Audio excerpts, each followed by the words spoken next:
Commitment began years ago for the Taylors.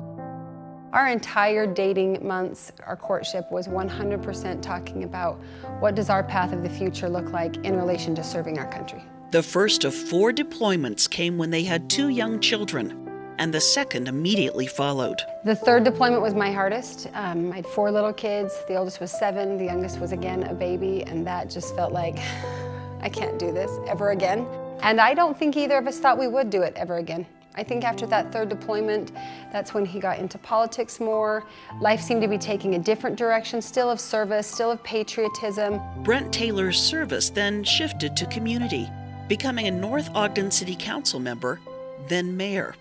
He was a leader, unabashed, willing to take on the most controversial matters with a listening ear and an eye focused on the big picture. He was very good at making people feel heard, acknowledged, validated, and then he was also extremely good at articulating the why behind every decision he ever made, especially in politics. Mayor Taylor was reelected in 2017, just months before receiving a very unexpected call. He sent Jenny a text message. Hey, hun, we need to talk when I get home. And I just texted him back and said, where are you going? I already knew. It had been 15 years since they'd made that decision, that they were a military family, and together they'd be willing to sacrifice to serve their country. He came home, we had the conversation, and I asked him, are you coming back? I can't do this. I cannot do this without you. I told him, I can't. Just the mere thought of it exhausted me and wore me out. And thought, I cannot explain to these 7 children where you go if you don't come back. I can't physically do this. And he got that magical Mayor Taylor look in his eye when he just always knew everything. He said, I'm coming back. And that was enough for me. Service is what leadership is all about. And today I'm announcing that I will be deploying to Afghanistan to continue my service as a member of the Army National Guard. He deployed to Afghanistan in January, staying in close touch with his family. It's time to go night-night, so Daddy's gonna read you some stories. First, the Berenstain Bears on the moon.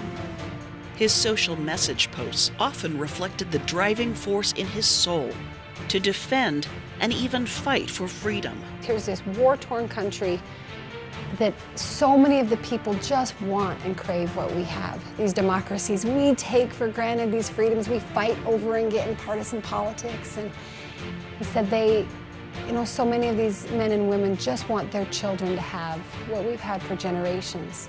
Just a week before elections back home, he reflected on the cherished opportunity the Afghan people had as they risked their lives to vote with a poignant message. Whether Republicans or Democrats win, we all remember that we have far more as Americans that unites us than divides us. Just a few days later, Major Brent Taylor was killed. I just want to talk about an American hero, the people of North Ogden, Utah, mourning their mayor, Brent Taylor. He was killed Saturday in Afghanistan. Taylor was a major in the Utah Army National Guard and served 4 tours in both Iraq and Afghanistan. They told me he was killed in a ruck march, which is basically a hike, which is something they did every Saturday.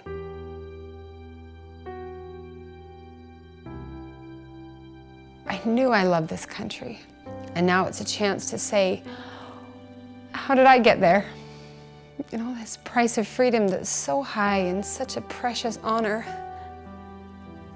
How did I find myself in this position? And I don't ask that in a poor me way, but an incredibly humbling question.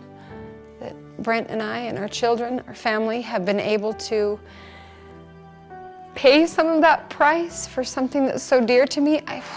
It's like a great movie, it's a great story, and every once in a while it hits me that it's my story, and that's a lot. That's a lot.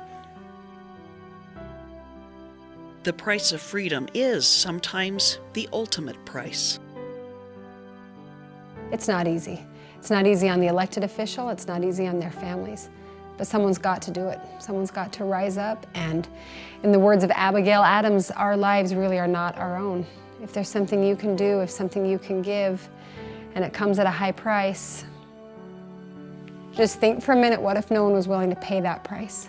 His life was truly not his own. It was shared, with family, neighbors, community, colleagues, and his country. As imperfect as Brent and I know we are, and we know more than anyone else how imperfect we are,